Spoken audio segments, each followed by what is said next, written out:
Okay, so it is a few seconds after 7. We are allowed to start.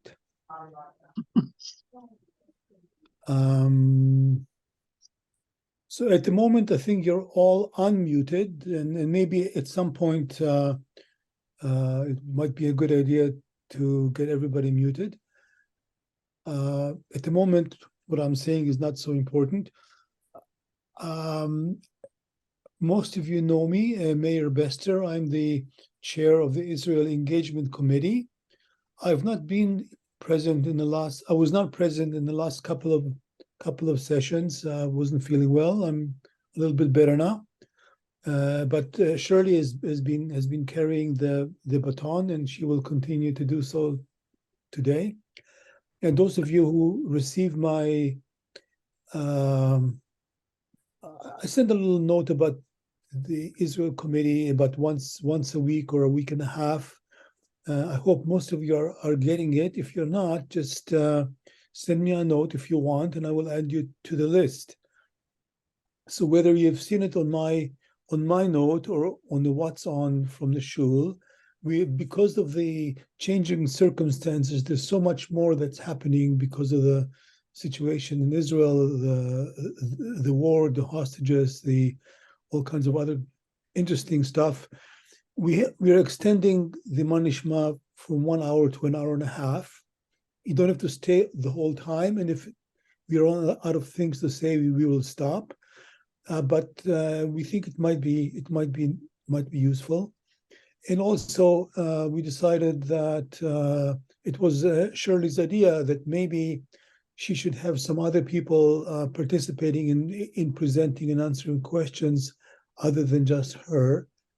And so we think it's a good idea. And starting today, she will do the usual main event, and I'll contribute something. I'll talk about the Houthis, who they are, what they have done, and why should we care. And Leanne will tell us something about her adventures in Israel when she, on a spur of the moment, as Leanne is known to do, just decided, got to go and help, and didn't know where, didn't know who, didn't know what, but caught a plane and took off. I'll let her tell the rest of the story, and can ask questions. So the format today will be Shirley will start as she usually does and summarize briefly all the things that she considers important that happened over the last month. I don't know. And then we'll take short Q&A just to ask or make short comments about what you talked about. And then I'll speak about the Houthis for a short period of time. Again, take very short Q&A to clear up factual matters. And finally, Leanne will speak, and afterwards it'll be, after dealing with her situation, we can open it up for any comments, thoughts, questions about anything that has been discussed or anything that has not been discussed that you would like to hear discussed or that you would like to tell us about because you feel strongly about it. Okay, so I think I spoke a little bit too long. I will stop now, and as long as none of you are making noises and cooking eggs or whatever, you can leave it unmuted. And I guess we didn't talk about how you're going to be heard. I don't know, what do we normally do, Shirley? Just raise hands for people to see, or do you? Yeah, raise your hand. I'm not checking the chat at all. So, Okay. We are a community. Help each other to talk. Okay, so Shirley, the floor, I don't know, the screen is yours. So welcome all of us at this time. I almost thought I would do a meditation because on many channels in Israel, for healing purposes, with people being under extreme stress, there's a wonderful thing happening with experts in meditation, doing meditation online. And I joined. It was amazing. And I said, maybe we should do it, but maybe we should not. Another consideration is there's so much to see. We can put up videos, interviews, views. But my thinking is that we should talk. You can put a lot more when you talk in an hour and exchange things. And one thing that I see should change from the way we did it last time and before, it was only questions and answers, but feel free to make statements, talk. We have the 90 minutes, there's enough talk. We don't have to rush like we did. So what I've been asked by Meir is to start with the topics, like we look what is most important. And actually, right now, it seems that there's only one topic. Anything you turn on, listen to, watch, the whole country is riveted by the release of the hostages. It's only 13 that will be released tomorrow, 9 o'clock our time here, which is 4:30 in Israel. Only 13 of them, and mainly children with some mothers. What will happen over the next few days, there will be 50 in total coming out, every day a few. And the country has been so savvy at preparing, and fortunately, in the past in Israel, there was a lot of learning from other things when hostages came back and there was not a good enough knowledge of what it means. So this time, the preparation is amazing. Of course, it's just before Shabbat, 4:30. So a lot of people that are certainly that are religious, that keep Shabbat, will not see it. It starts very early. There will not be interviews. They will not be seen that much. They will not go directly to the families. They will go to a special area, and certain hospitals throughout the country. They will be prepared for them, and they will be together with experts in how to deal with these situations, especially children. You have small children. How do you tell them that their parents have perished? Like there's some orphans there. So it's kind of heartbreaking, but there's also a huge joy in the country knowing that they're coming. So today there was nothing else. And actually for a few days, any panel, wherever you open, the hostages are coming back. So that's huge. That's huge. And that's the number one issue now. The second big issue, and Leanne is going to be part of it in a way, is what happened in the country in terms of so many people being displaced around Gaza, and some people being displaced actually a lot at the northern part of Israel. A lot of people coming into, and even within Israel, a lot of rockets, a lot of red alarms. And the question is, how is the country coping, given that this is all a huge surprise? There was no anticipation of anything like this happening at this time. So on this second subject that is a big one, it's a real miracle, the way the people have come together as a community to support each other. And Israel being a startup nation, it really helped, because they've been online, including AI, organizing efforts, ongoing every minute to help everybody, no questions asked. You know, pets were helped, every request. So of course, at the beginning, a lot of people went to hotels in Eilat, the Dead Sea, and so on. And there's still a lot of families being there, being hosted there. Anyone can phone if they don't have where to stay, and within minutes, it's arranged for them where to go, what's the most appropriate place with a family, or Airbnb, or arranging to transportation, food, clothing, shelter. A lot of cooked food is brought forward. The kibbutzim get help with their crops, because the Thailand, by the way, 23 of the workers in agriculture from the south, the kibbutzim, are also going to be released. They are a separate part, and they're going to be released to Egypt. I don't think it's tomorrow. I don't think it's tomorrow. And there will be, of course, a ceasefire, which I didn't mention. In addition, you know, as I mentioned, toys, warehouses full of everything you can think of.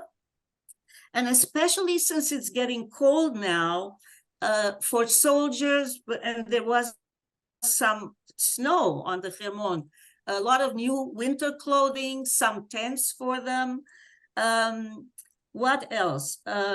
Education. So a lot of online, going back online learning, babysitting, because in many families, the mother will be in the army, or the father, or in rare cases, both will be in the army. And people are volunteering for babysitting. A lot of people ad hoc organizing groups everywhere. Personal grooming, free haircuts, free anything. Communication, a lot of mental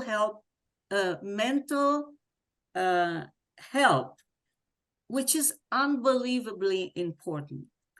There's something negative on it as well, and I've learned from them, is that you have TV stations and where people who went to the trauma are being interviewed, and what they went through, they are repeatedly telling to different channels. And what I've learned also from there, yeah, listen to some, but don't be exposed to everything. And I have a feeling that it's less now. Like through the month, until about a week ago, it was relentless. People being interviewed about the trauma that they went, and how was it on the 7th in the morning, and how was it at noon and in the afternoon, and tell me again. And then some people were taken back and to show in their houses what they found. And that is very traumatic. And we were told, I also was following to be that restrict yourself, ration it. Don't do too much of that. And I'm glad that they are also cutting back on that now. Of course, a lot of music. So if you have more questions about this, fine, and you'll hear also from Leanne her own experience in this area, because I didn't bring everything. I mean, I almost wanted to keep it open and tell you the long lists of things that people got. The third, so I can't help it, because my biggest interest is politics. and actually, right now, the hostages, release of the hostages is taking 100% of the time of everything happening. And I expect it to happen for the next week until maybe a week from today. That's going to be top of everything while there is a ceasefire. The second one, with people helping each other, I mean, it's communicated, it's there, people are doing, they don't expect to make a big show of it, it's just happening. There is reports about, this is it, we do this, a lot of advertising. Also, I didn't mention, all of the companies that usually would advertise their merchandise are saying, we're doing this, we're giving this, you can help us, we do this, the banks, mortgages, and the government, although it is being criticized for not doing enough, not releasing enough budgets, it still is helping out by people not having to pay taxes for a while, getting unemployment easier. It reminds us of COVID in a way. So COVID was kind of a good getting together on that. And then the only third thing I'll mention before we go to the question period is that whether you like it or not, politics is huge in Israel. Absolutely huge. And right now, the winner in all this is Gantz, if you know who I'm talking about. For the first time, he has gone up in his ability, like almost 60% think that he should be the leader, and Netanyahu is way down. The Likud is way down, under 20%, and Gantz's party is close to the 40%. They didn't say who today, but one of the parties in the coalition is going to be under. Now, what they said, it was Smotrich, if you know who that is. He's now the Minister of Finance. Last week, he was under the threshold of making it. And what's interesting, today they didn't say who it is because they're going to issue it tomorrow, but he voted for the exchange with Hamas of hostages, which is a complete surprise that he would do that because he is one of the extremists. And the only one who didn't vote for is Ben Gvir. And but he did not. So everybody was asking him, why didn't you resign?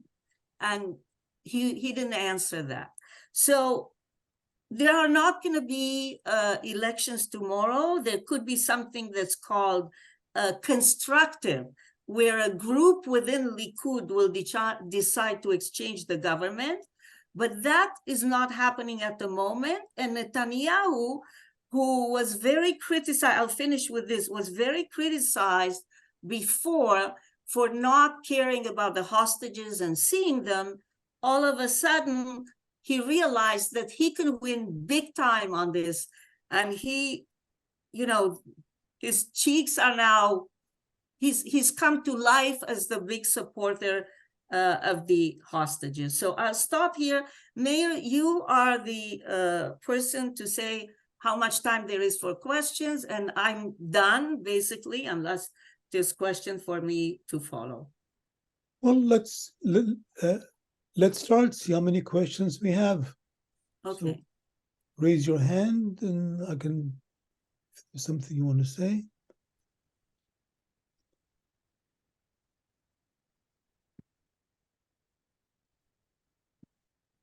Many of you don't have your pictures on, so you can't raise your hands.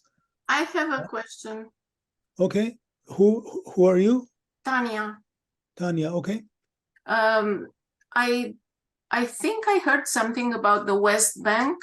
There is a potential issue that it may happen tomorrow. Can you talk about it, Shirley? Or I don't know of anything special that will happen tomorrow. Where did you hear that, and where? Okay, no, in the I-24 at the interviews, they were saying that there is anyway, I take it back. No. So you have to understand that what's going in the West Bank is going on all the time. All the time. The West Bank is not an oasis at all.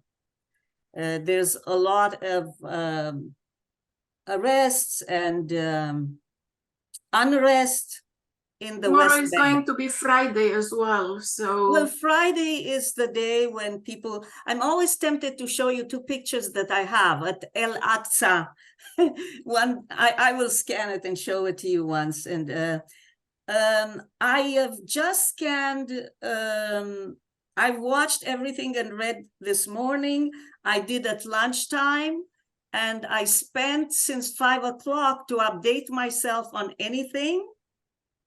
And the only thing that I saw related to the West Bank was that Abu Mazen said that Gaza is part of the Palestinian state, and he expects to get it back. And that's basically it. There's no yet anybody responding, and there may not be anybody saying anything about it. But there's nothing today being announced about anything happening.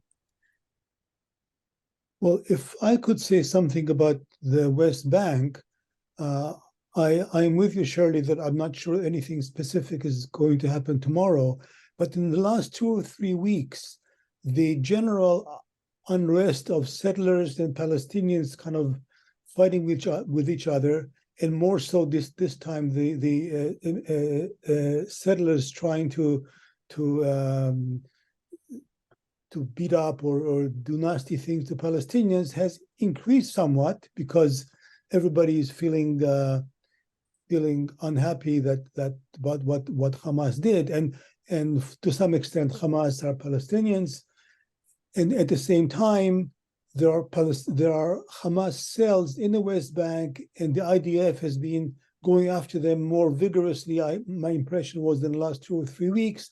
So there's been an escalation in what, as you said, what normally goes on, and but beyond that, I don't know that anything special is happening. Okay, so you are right. What Israel is doing, because Israel declared that it wants to finish off Hamas. Now, Hamas always had in the West, in fact, Hamas wanted to take over the West Bank. That's one of the reasons for this war, is that they were not able to do that, which they wanted through elections, and they were not allowed to have elections. For 13 years, there were no elections. And if they couldn't get it, they were basically bidding their time. And I still think, so Israel really did parallel over the past couple of weeks, destroy in a way Hamas in the West Bank. Hamas is not that liked in right now, although it would win the elections. As far as what's happening with the settlers, there's all kinds, the reports are less because the focus is on Gaza. So it's business as usual between the settlers and the Palestinians there. The only one thing new that has been reported is that there is an attempt by Ben Gvir, who is in charge of the police, to give lots of arms, and lots of arms were distributed throughout Israel and the West Bank to to citizens. And he also gave more arms to the settlers in the West Bank. I don't know that there is an escalation of settler activity. It's as bad as it always was. But right now, it's not much talked about, except for, and there's a lot of Israeli army still present there. So my nephew, my brother's son, was first sent to the West Bank. He's fairly young. He just joined the army in March. So he was sent to the West Bank. So that was a lot of the younger more were sent to the West Bank. And now he's going to Gaza. He actually went to Gaza before. And I'm not sharing, but the picture that I got today of him fully equipped, Gaza is where it's at. Okay, great. I think there's hands up by David and Elaine. Not clear which one of you is going to ask the question. Mute. I just wanted if we could touch base on the whole business of the tunnels under the Al-Shifa hospital. I guess that Israel is engaged in showing the world that, or trying to prove that they in fact exist.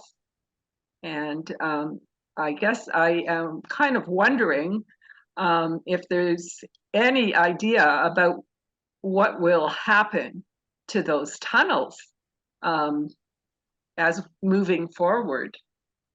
So I'm going to say something that will stun you, but I don't know how many of you are following CNN and heard Barak, a former prime minister of Israel, say that originally the tunnels under the hospital were built by Israel, which is true.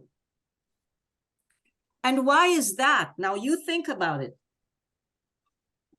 They were changed by Hamas after on, but Gaza, all of Israel, if you put your finger on the map, you cover it.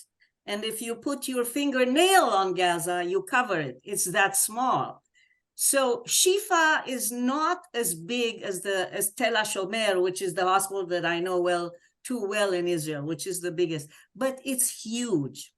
And there was no space for everything in Gaza. So as a hospital, there was a time when Israel was responsible for Gaza completely and for the hospital, and Israel built those tunnels to be able to go from area to area to area to area. Now, we're talking 20 years ago. Since then, as Hamas decided to go in, they changed. They made changes. They made areas for themselves where obviously they had arms. And so the interesting thing that I cannot tell you, unfortunately, why, Rabbi Ryan Lesner says Hanukkah is coming. Maybe miracles are on the way. I got an email. Today, the chief medical head of Shifa, actually it's called, hospital was arrested. And everybody is stunned. Nothing was said why. And I want to hear, I want to learn. I don't know. This just happened. Why was he arrested? I don't know anything about it from the past, and I can't even remember him talking ever about anything. I don't know who he is, what's going on, but that is changing. It's a changing situation, obviously. What will happen? They are still working. So as of today, I read the Israeli army is still working on those. It's unbelievable what's going on under the hospital, how much activity is under. So all of Gaza is basically under. Remember, there were minharot, so, where they were coming into Israel from there. Because Gaza is very small. Either you build under, or like a subway, or you build up, and so on. So I don't know what will be with that. It's a war. All I can say is the chief of staff said today, I heard him say, he said, and I think I know he's trying to lower expectation. He said, the war is going to continue December, January, maybe by February, March, we will know where we are. And they're not actually talking anymore about completely destroying Hamas. They have other words in Hebrew, which is keeping them down. So it's a real war with lots of rockets. There were, from the north today, 200 rockets, I believe, with 55 landing various places. So it's a war. Okay, so yeah, it's I think they did find a lot of tunnels, and they'll eventually they're blowing up tunnels where they can, and they're keeping tunnels where they want to show off. And as Shirley says, more to come. I think there was one question by Jim Kahane, and let's make that the last one before the next topic. Okay, so Jim.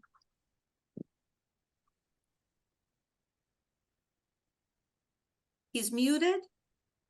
I don't know if you're muted. Could Okay, you? I apologize. Sorry. It's Kahane. Okay, sorry about Yes. that. No, that's fine. That's fine. Just a very quick question. Shirley, did you actually see Ehud Barak being interviewed by Christian Amanpour? No, but it was reported in the Israeli media. Okay, I saw it Yeah. and I saw the interview and she was shocked.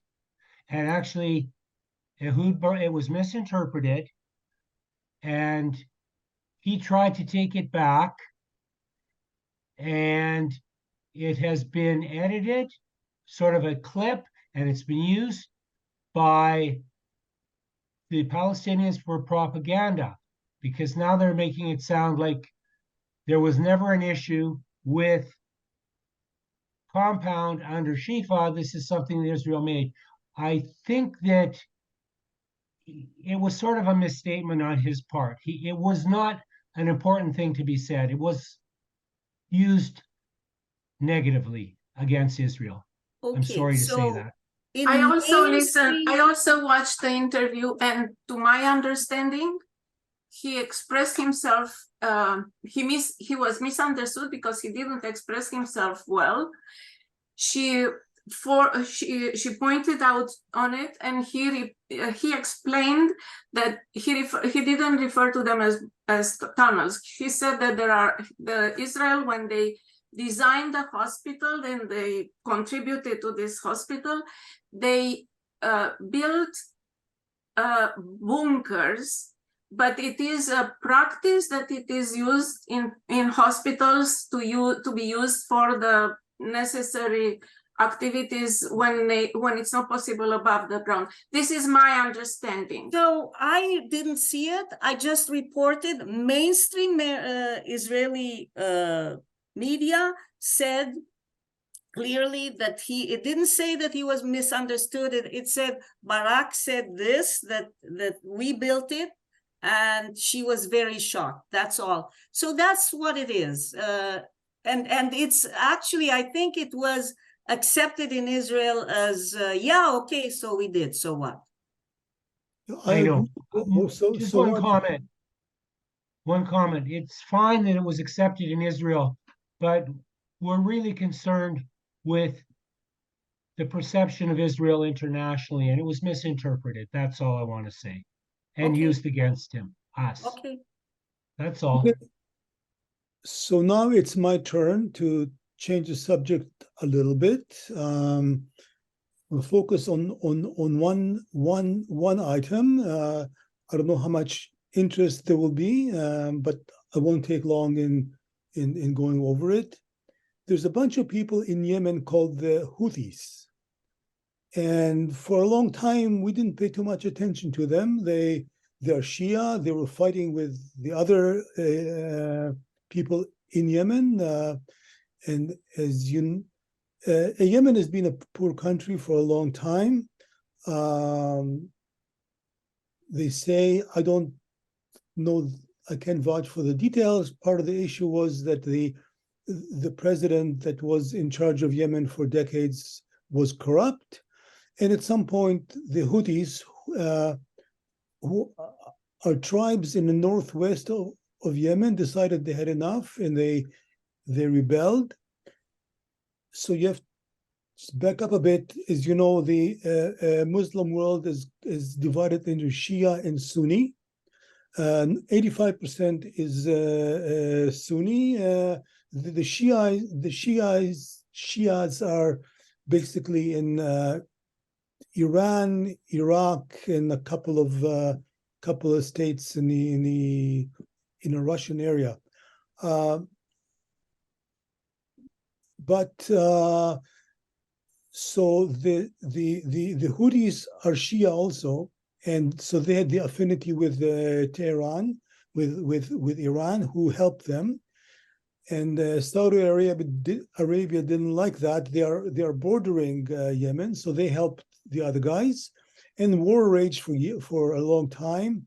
And it is finally the Houthis did very well. They basically now are in charge of the capital and all the northeast part of Yemen. The other guys are holding on to the other side, and it's a very uneasy truce. And so if you read at some point, I don't know, 2 or 3 weeks ago, all of a sudden there was a rocket fired from the Houthis in Yemen towards Israel. So I'm going to share some screens just to give you an idea of the location and the size of this thing. This is very, very interesting. Okay, first of all, the Houthis are, as far as we're concerned, they're a nasty bunch. This is when they go marching with. This is what their motto is. Allah is great. Death to the U.S. Death to Israel. Curses upon the Jews. You say they don't say death to the Jews, just curses upon the Jews, and victory to Islam. And this is if you read Arabic, that this is what it says. I'm told. So this is a map of the area. You see Israel, tiny little speck here, the Mediterranean Sea, the Dead Sea. Gaza, you can't even see it. This dot here, they send rockets like from here to here, okay? And that's short range rockets, 100 kilometers, something like that. Yemen is down here. For them to send a rocket, they are aiming at, oops.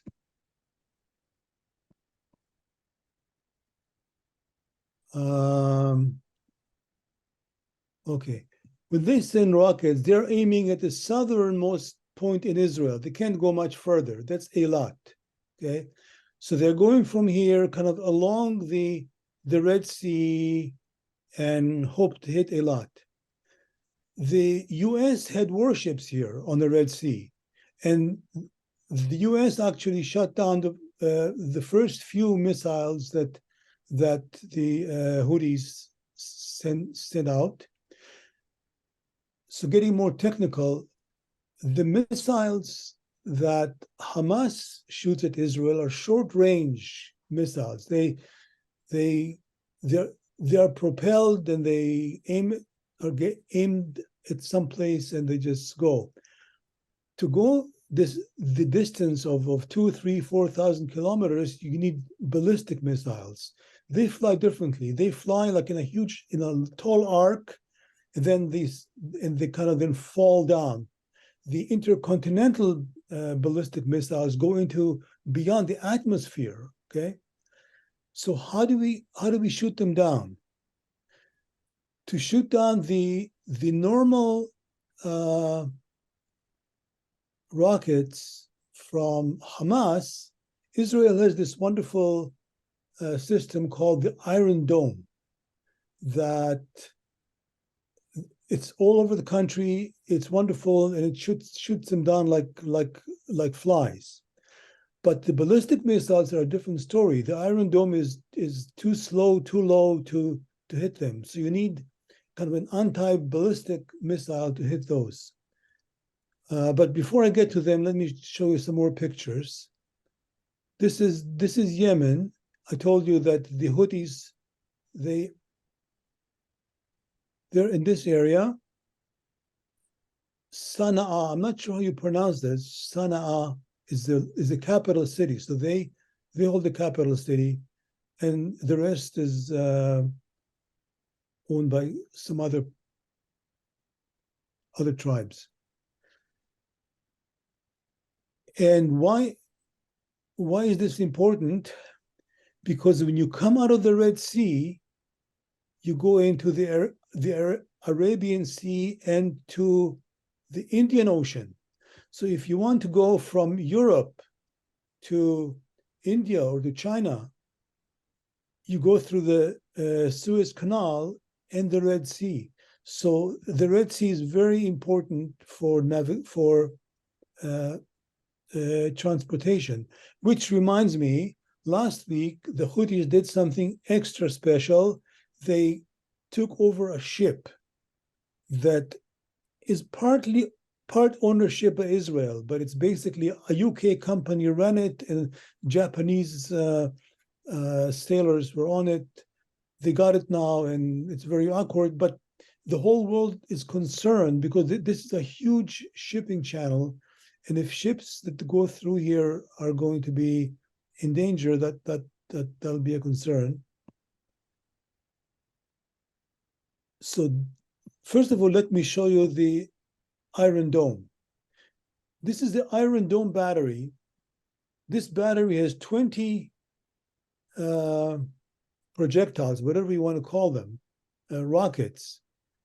And you can shoot many of them, and there are many batteries all over the place. But to shoot down the ballistic missiles, you need something more sophisticated. And this thing, anybody knows what these things are called? Going once? It's Somebody said it in Hebrew. It's a chetz. it's arrow. Arrow. But which number? So many years ago, Israel realized they needed something to counter ballistic missiles, and they did Arrow 1. That was decades ago. I don't know. It's totally useless by now. Then they got Arrow 2, which is much more advanced. It has explosive tips. And then Arrow 3, which is what we have here, has no explosive. It kind of just hits the missile and knocks it out. But much bigger. And so they're used to take down the Houthi missiles. They also have been taken down by Israeli airplanes who basically shoot them with missiles. And okay, that's the end of my pictures. I will stop sharing my screen. So what does that all mean? Israel is now focusing on Gaza, and they're trying very hard not to open another front because how many wars can you fight at the same time?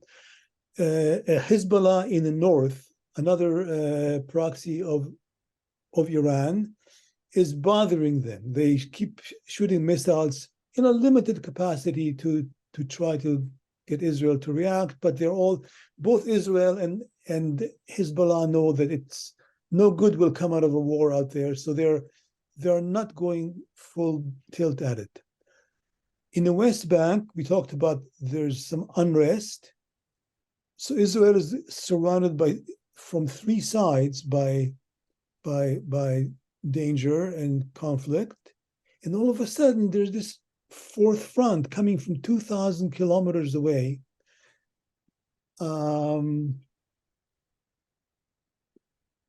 My guess is that it won't go very far, that the Houthis are not going to send ships with ground troops to attack Israel. They have the missiles, which is very sophisticated. And by the way, they shoot those missiles at Saudi Arabia too. And there have been instances.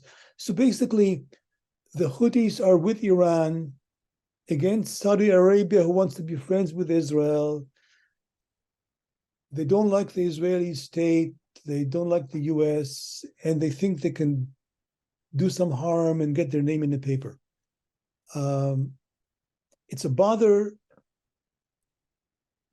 But at this point, I don't think it's something that is going to advance too much beyond a bother. And that's what I know. And if there's any questions, I'll try to answer them. And if I'm not exactly the expert on that, I just thought I'll bring you the information that I know. Michael Wharton has a hand up, and I think what Michael is going to do is tell me all the places that he has more information about the Houthis, because this guy knows a lot. Hi, Michael. Is he unmuted? Hi, Meir. I'm not going to tell you what you don't know. I just have a couple of bits to add. It's been reported recently the Houthis have also fired cruise missiles, at least one cruise missile. So this is the other kind of long-range missile. There's ballistic long-range missile and there's cruise long-range missiles. Basically, it's the Nazi Germany V1 and V2 had been developed ever since then. So you basically have two kinds of long-range missiles in the world. That's not the main point of it. The main point is, if you could just look at the map, where do you think, I'll answer the question myself, where do you think these advanced weapons are coming from? How are they getting into the middle of Yemen? And the answer is, they're all provided by Iran, which regularly ships weapons through Oman. So if you look at the map of the southern part of the Arabian Peninsula, you see Iran is just across a narrow strait from Oman. Oman is connected by road, go right through Oman from the east end to the west end. Now you're in Yemen. The Houthis were very successful fighting the Sunnis in Yemen.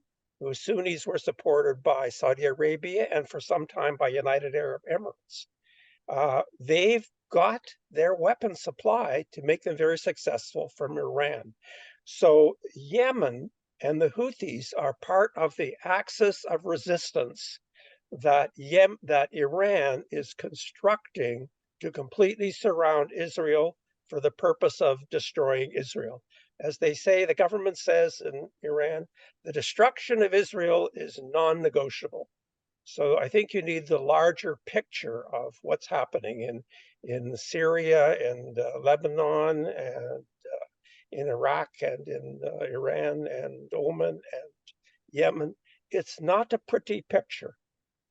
Yes, and one person called me the other day and says they're worried sick that we are closer to the Third World War than we have ever been. And I think that has to do with the kinds of things that you're talking about. And as you know, the U.S. has shipped half its naval force to the Mediterranean in anticipation, not maybe part in anticipation and part in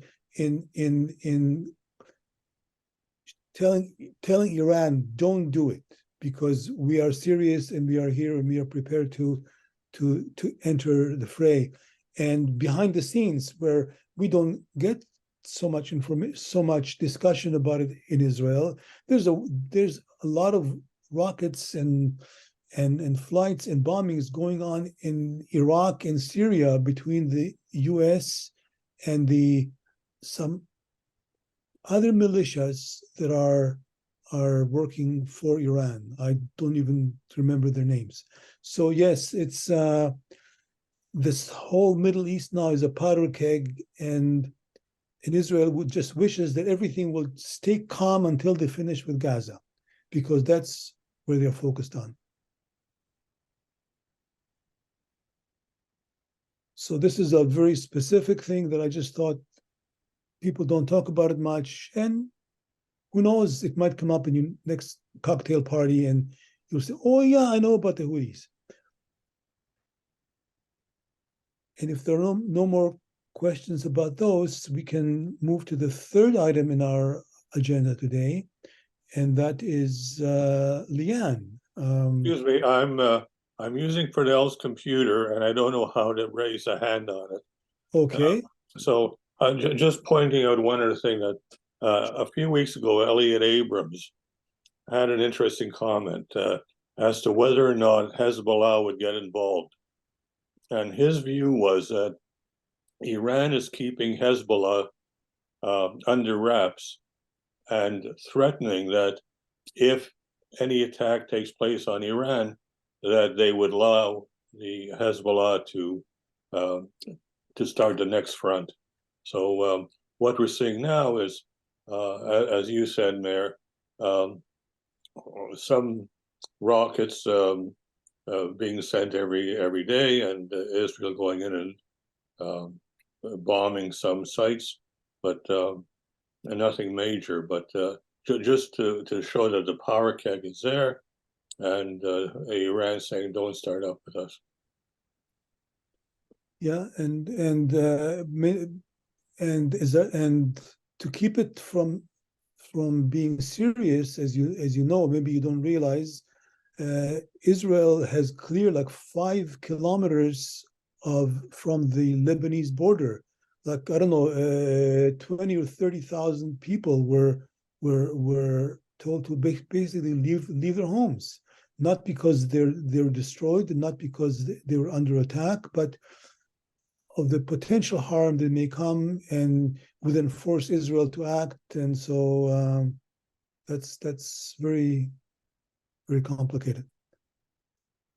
But anyhow, we shall see. Leanne, are you ready to tell us about your excellent adventure in Israel? You're muted. I'm muting. Okay. So while in Iceland for a family trip, October 7th happened. We spent a week glued to the Israeli news. We were so saddened and scared. Firstly, by the atrocities depicted, by the scope and the numbers of dead, tortured, and kidnapped, but also by our nation shaken to the core by a shattering loss of confidence in the government and security leaders and armed forces who were dependent on to keep them safe. This was a blow to the core of the essence of our peace of mind. It was like shock and disbelief. That was the first, I would say, week. So I spent days in Iceland trying to get to Israel, only to have one flight after another canceled within 24 hours of booking them. I finally got a flight to Budapest, where I spent the night on a luggage cart while people from all over the world slept on the floor. Finally, El Al got me to Israel. Ben Gurion Airport was like a ghost town. No one was in the food court, which is usually buzzing and humming with life, or no one was waiting in arrivals. A kibbutz friend of Tzvi's picked me up from the airport and brought me to his home in Hadera for 4 days. From there, I made countless calls to various agencies trying to find a place to volunteer. I got to one dead end after another with a sliver of hope of a suggestion at the end of each call. I don't even want to see what my Rogers phone bill will look like. I had done 2 Canadian Magen David Adom courses for international doctors, and the last one being in 2019, just before COVID. CMDA had their own ideas or their own agenda about which specifically needed specialties, which you can imagine were surgeons, anesthetists, and rehab people. Evacuees in Eilat and Dead Sea hotels needed pediatricians. So I was recruited for a 3-day stint, only to have that canceled when I arrived in Tel Aviv for the transit van to take us. It seems now that they needed geriatricians, not pediatricians. So after filling out about 5 forms for the Ministry of Health, who asked for my credentials, once more, Israeli and Canadian, I called all my contacts at CMDA and those I knew in Israel from previous visits, and finally got permission to book shifts on the MICU, which is the mobile ICU. It's known as the yellow ambulances in Israel. By the way, I'm still getting requests for more information from the Ministry of Health, who are waiting through 7,000 applications from outside of Israel.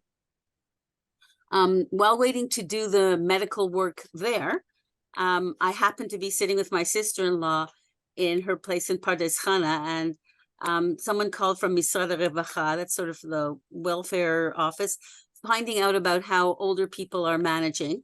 And I said, wait, I'm here. I have nothing to do. Can I help? And they put me in touch with an American woman with Parkinson's, who they were having trouble finding a volunteer for. So, you sort of plug yourself in where you could. So then I worked shifts in the ambulances, back to caring for adults with chest pain, heart attacks, strokes, respiratory distress, lots of panic attacks, psychiatric patients, fentanyl overdoses, IVs, intubations, Narcan.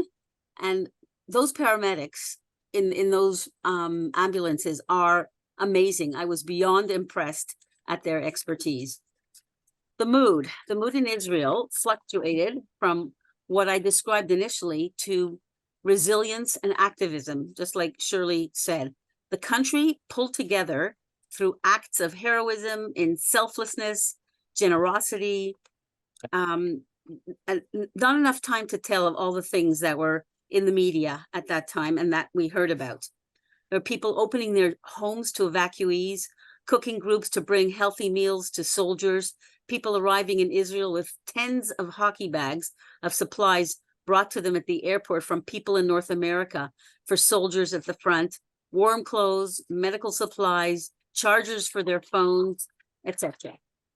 The civilian sector took over the organization of donations and getting everything to where they was needed all over the country. One of the most impressive feats of logistics that I witnessed is something called Achim Laneshek. These are brothers in arms.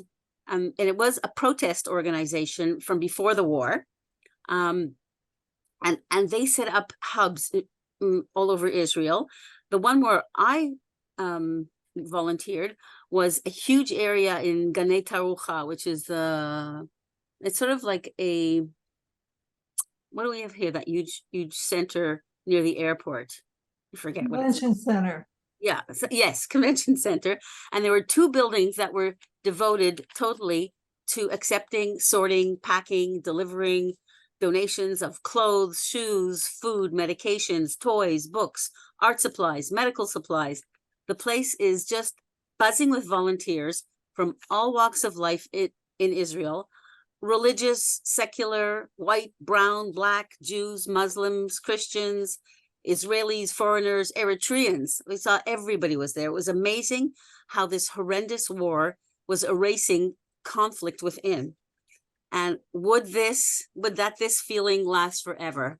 I just, inshallah and Imir Hashem, I just hope that something stays of this. So as the time goes on, there are many wonderful stories coming out into the media about what people are doing. There's a collection hub in Rahat, which is a Bedouin town, where Jews, Muslims, and Bedouins are working together. There's that story that we even saw in our Israel Committee paper, which is about the four Bedouin brothers who were saving scores of people at Re'im, at the music festival.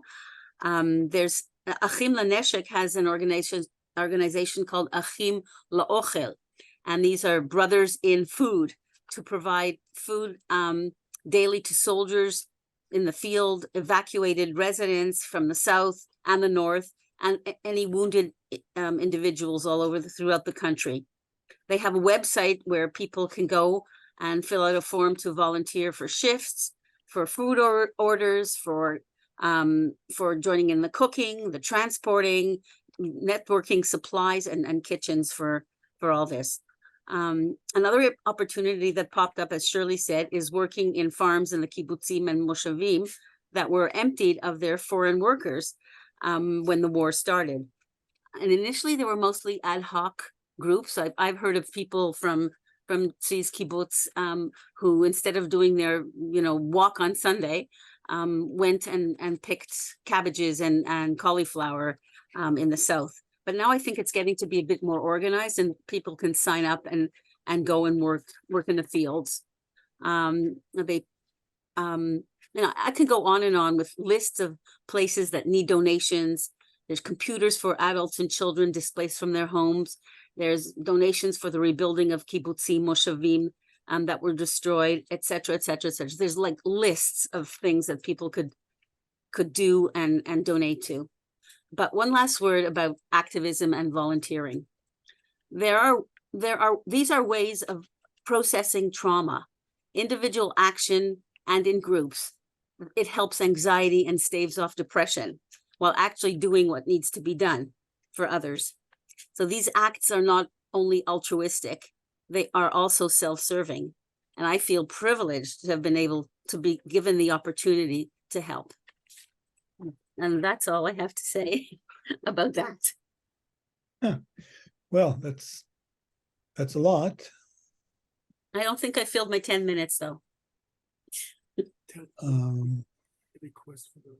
Well, I think David and Elaine McKee have a raised hand, so A quick question for Leanne. I would like to understand a little bit better about MICUs, MICUs. Oh, cool. So it's called in Hebrew it's called Natan, which is Nayad Tipul Nimratz, which means mobile ICU. And basically there are two kinds of ambulances in Israel. One is the basic one where they go and they see minor things and they don't actually give drugs and they transport people here and there. And then there's the yellow ambulance. What's really impressive about this, and every single ambulance in Israel has a donor on it, like the name of the donor and the city where they're from. And I have lots of pictures of Chicago, Toronto, Florida, Australia, London. So they're all donated. This is an amazing thing.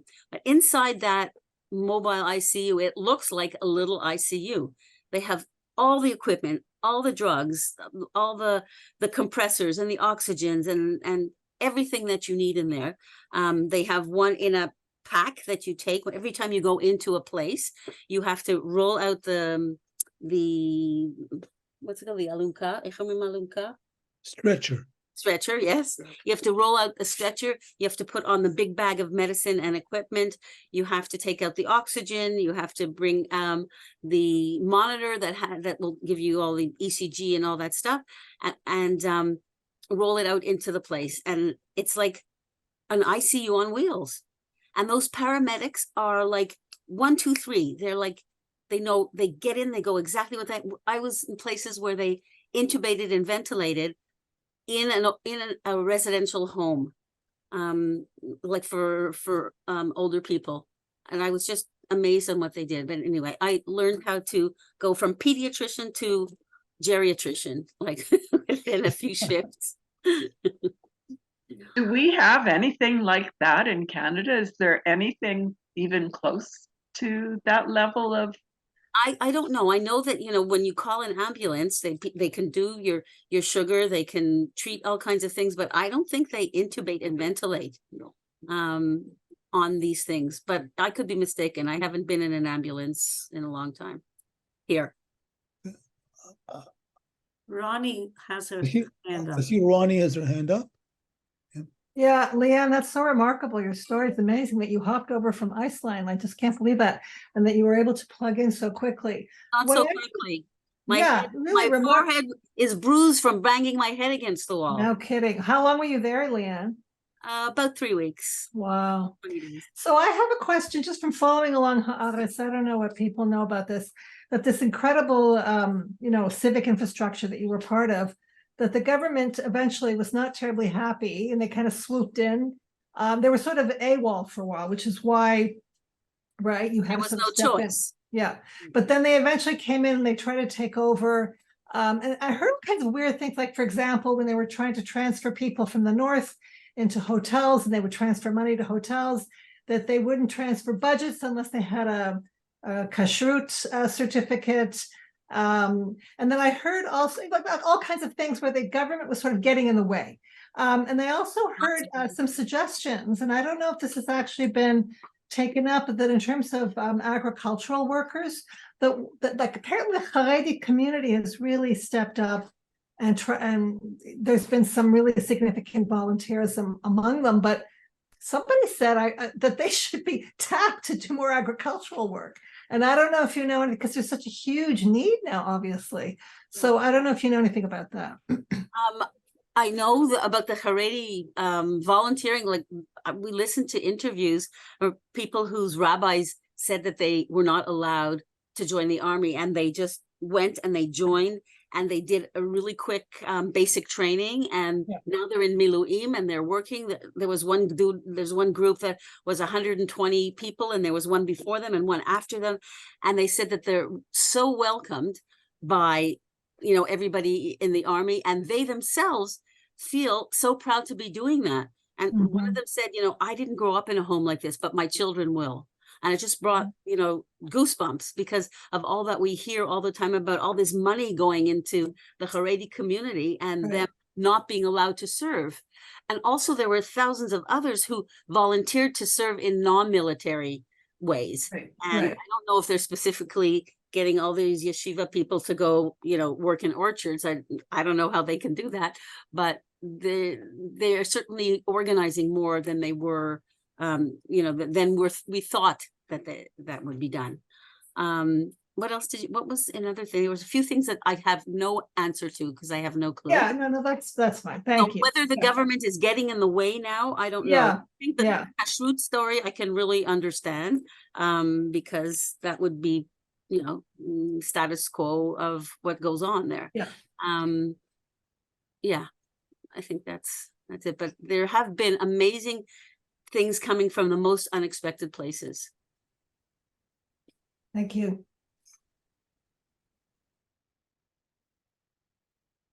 I don't see any more hands. Is there? No. No. Good. I have one question. I have some Israeli friends that want to get back to Israel. What is the best way? Is it true that it's best to go to Athens and then from Athens to Israel? I don't think I would be so happy going to Athens now, in, you know, what's happened with all the anti-Semitism in Europe. I think going through Newark or any other, or Boston or any hub in the States, with El Al, or, I mean, I came back, that was also an adventure, getting back, because I had 3 flights that were canceled and one was supposed to go through Dubai. And I said, I don't know, you know, people said it was fine because Israelis travel there all the time, but I was happier going through Newark. And so I think that, you know, El Al through those kinds of places feel very safe for me. Thank you. Don't go through Turkey.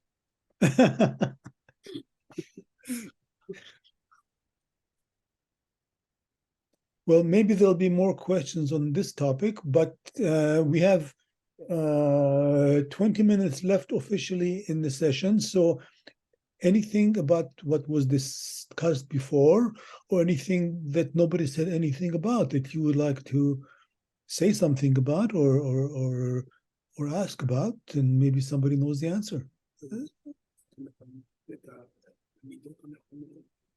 So Yeah. I need one-on-one.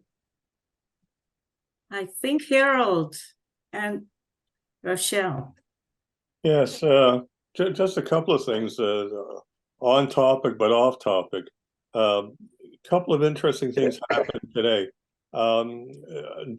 Jeremy Rosen, who gives lectures on Lockdown University, and David McKee sometimes joins on him. And today's session was the rise and fall of American Jewry, which was a very interesting talk. And at the end of it, he took some questions, and one question came from somebody in Toronto. And he says, "Oh, Toronto, you have Justin, the anti-Semitic prime minister who's a fan of Hamas.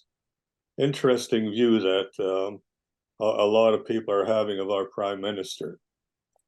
The second thing is Jerry Grafstein, a former senator appointed by Justin's father, Pierre, many years ago, has a letter to Justin in National Post. I didn't see it in National Post. I got it on my Facebook, and I've shared it on my Facebook. It's a very interesting argument as to why Justin isn't using the legal system to stop what's happening in the streets. He even quotes Justin when Justin was talking about the Ottawa truckers, about what the role of government is. And he throws this right back in Justin's face and he says, if you did it then, why can't you do it now? So these are two things. So, but if you can look at Jerry Grafstein's letter, it's very good. Those of you who are my friends on Facebook, if you go to my Facebook site, you will see it. It's an excellent piece. Thank you. Rachel and Michael. And Thank for you so them. much for putting this on again. So it's more observation and a question. It's quite alarming how Israel was attacked, but very quickly the narrative turned to Israel is the aggressor and Israel is at fault. And now we do, just as was just said, now we have, marches in the streets against Israel. How does that tide get turned back? Like, it's just so alarming that Israel was the victim, but now it's the aggressor.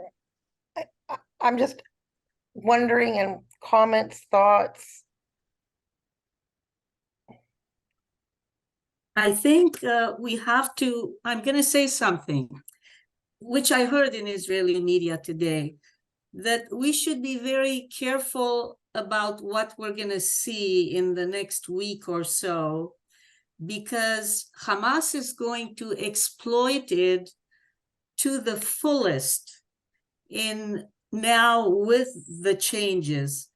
And so be prepared for what's coming, that they will bring in the media now into, because there will be what they call a hudna, where they are going to bring in a lot of international press to show the destruction and the death of the 12,000, 15,000, and all the children in Gaza.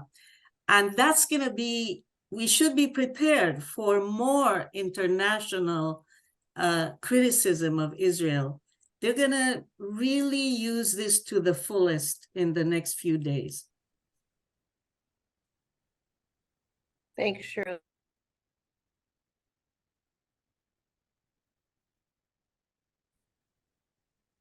Sylvia? I think Michael was first, actually. Michael, Yes. go ahead. No, because he spoke before. No, you can go ahead. Shall I I will not take a long time. Well, all eyes are focused on whether or not hostages are going to be released and how many and who they are. There also are gathering problems. If you read the news, you see that there is groups assembling a flotilla. They claim more than 1,000 vessels to sail towards the coast of Israel and blockade the port of Ashdod, and to basically blockade the coast of Israel. So it's like the Mavi Marmara, but much, much bigger. So I just want to mention that the release of the hostages is described in minute detail, exactly how it will happen. I didn't want to tell you all of this because it's too much detail. Exactly how many every day and how and where. And that's what they took time to do. So it's extremely organized. Regarding the flotilla, well, lots of stuff are happening outside. I don't want to, we can go further and have other, I don't know myself about that. That's from outside Israel. I don't know if you want to say anything or anybody wants to say anything about that, about the flotilla. I'm surprised that I have not seen anything about it. Yeah, I haven't seen, I have seen something, but I've seen something, but they talked about 1 or 2 ships. Yeah, it didn't hit yet. Yeah. How about Danny? I think Danny has his hand up. And Sylvia. And Sylvia. So this is a little bit a response to what I'm so sorry. Harold. I'm looking, it says Friedel. You're not Friedel. Harold and Rochelle said, and I want to suggest that even though we are still in grief about what has happened in Israel, and we are still in terror for what's happening to the hostages until they're released and after they're released and what's already happened to them. There is a really good case to be made that the death of any child, the death of any civilian in the course of conflict is a tragedy. And I don't think there's anything illegitimate about people mourning those deaths. It is illegitimate when they say all Jews are to blame. It is illegitimate when they say that Hamas was right to do what they did. But those children in Gaza are still dead. Those civilians in Gaza are still dead. And that's a tragedy. And I'm willing to say that, and I don't think that we should be surprised that other people are willing to say that. It's a very, when people die as casualties of war, it's terrible. And none of those children voted for Hamas to be in power, whatever it is, 20 years ago. I've been spending a lot of time trying to help my non-Jewish friends untangle everything that they're seeing in the media. And I can't untangle it either. Because like a lot of us here, I have friends and family in Israel. And I am afraid for them. And I also am, I feel everything that everyone here is feeling, and I feel for those civilians on the other side of the line also. And I wish that people could separate Palestinians in general from Hamas, and boy, do I wish that people could separate, Netanyahu from all Jews everywhere. But I think, I know that Hamas is going to use tragedy as a weapon because they always do that. And I don't know, how to counter that because, those kids are dead, but also they would not be dead if Hamas hadn't done what it did. And I don't know how to untangle that. And I have talked for way too long, and I'm going to shut up and put my hand down now. So I just want to jump in here and try a short response to that. It's not their response, because I'm not sure that there is their response. But I hear Israel criticized for the death of children in two different ways. You can hear Biden and his people saying over and over again, Israel, you really have to work harder not to have too many children die.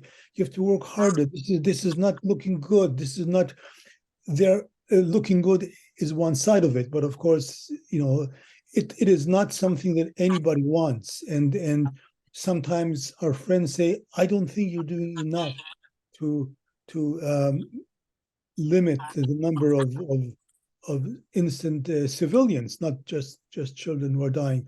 And that may be true or not. I guess this in a war there is collateral damage, and I'm not judging whether they're doing it or not.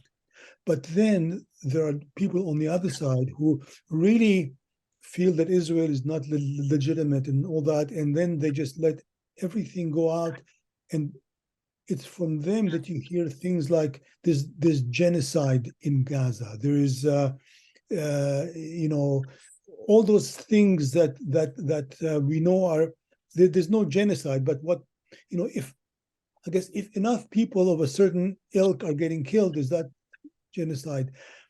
But you could see where they're coming from.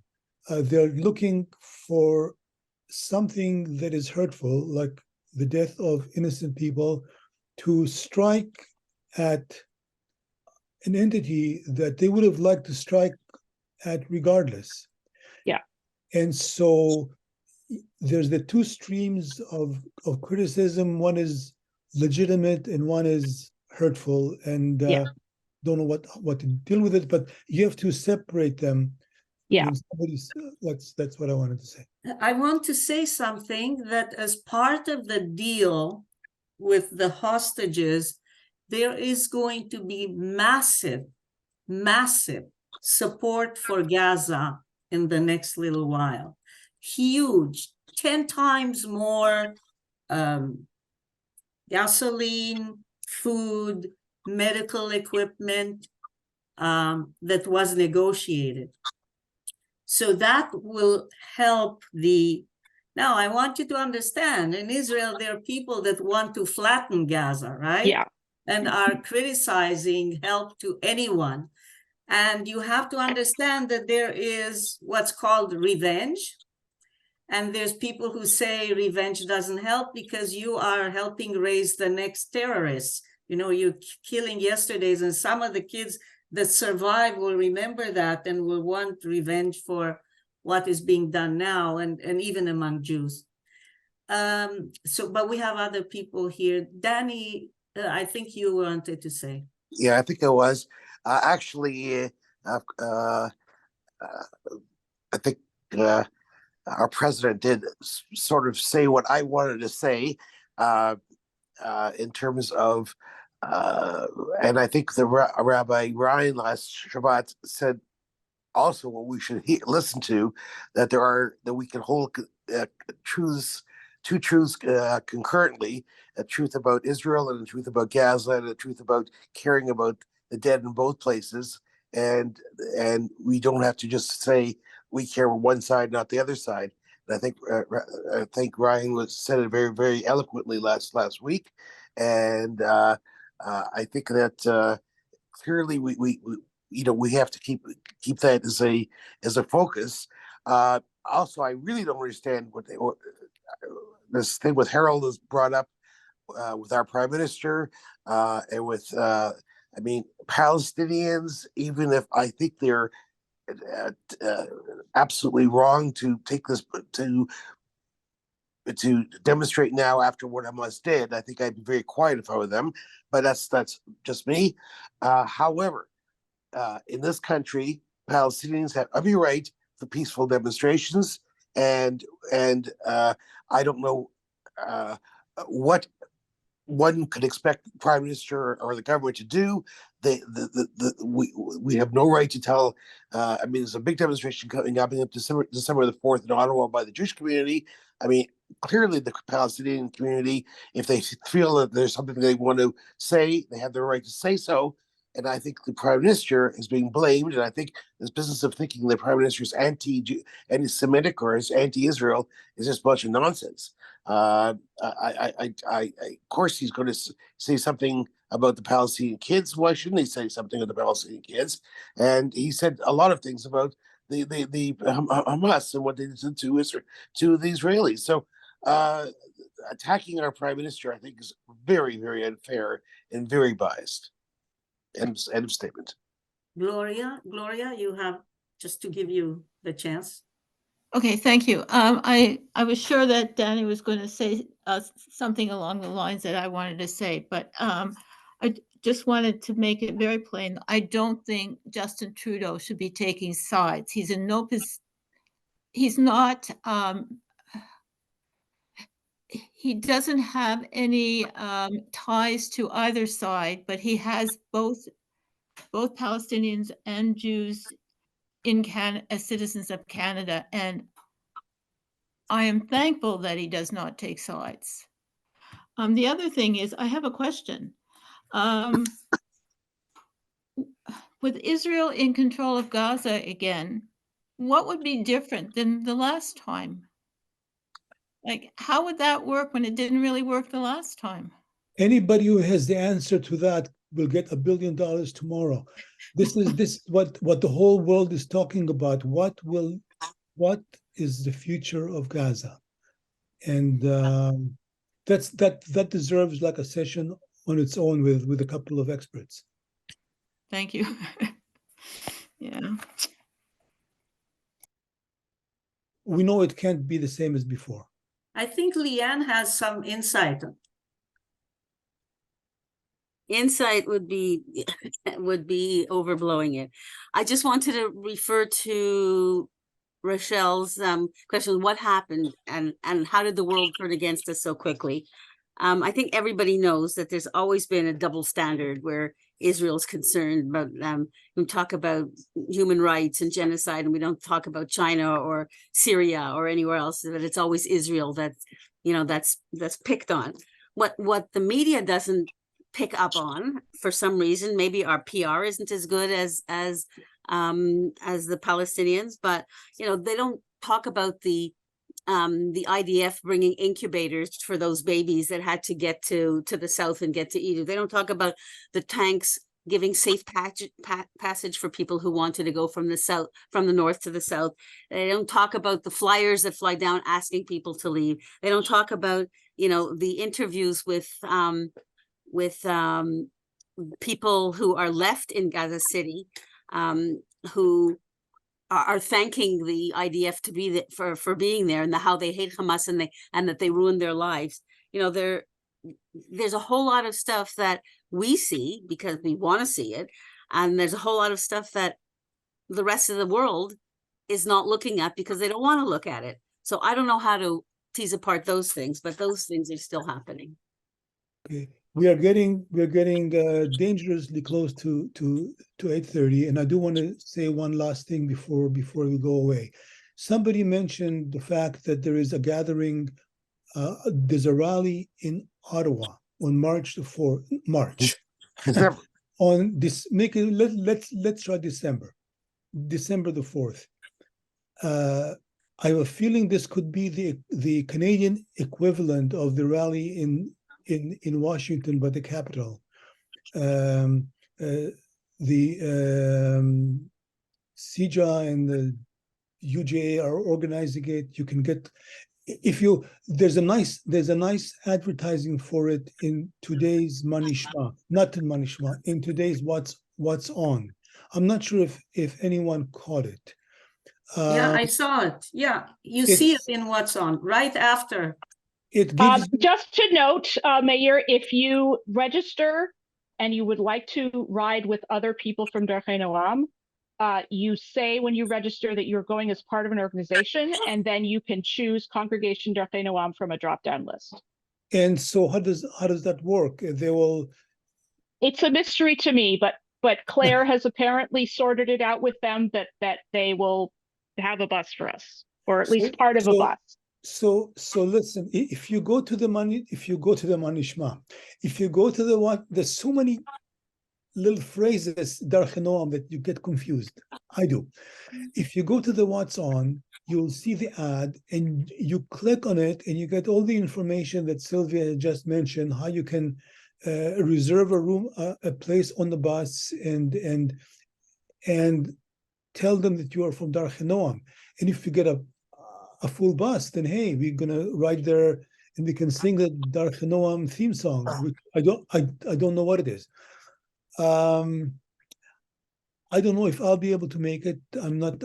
So the buses leave, I understand, at 7 a.m. and they'll be coming back to Toronto by 8 p.m. It's a long day, but it will be nice to have a presence. I know that 2 or 3 synagogues that I checked out are doing this, and they expect to have 2 or 3 buses each from their synagogue, and it would be nice to have our presence. I expect this to be of, tens of thousands of people, and you can tell your grandchildren, I was there. And It is now exactly 8:30. If somebody has something important they want to say, hi there, Ron's been waving his hand for quite a while. Ron Kowitz.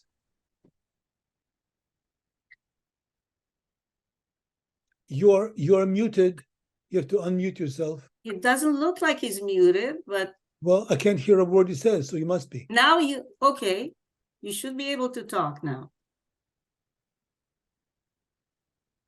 He can't hear you. I don't know if I can mute him.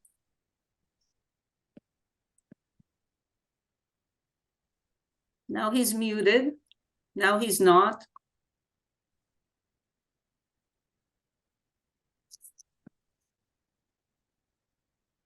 He's got a problem. Yeah. Okay. Thank you for this. It was wonderful. Okay. Thank you, Mayor. Thank you. We shall do that.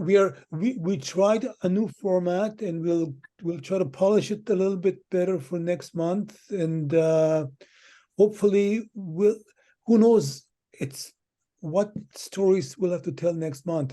We're going through many blind turns, and we don't know what's behind the turn.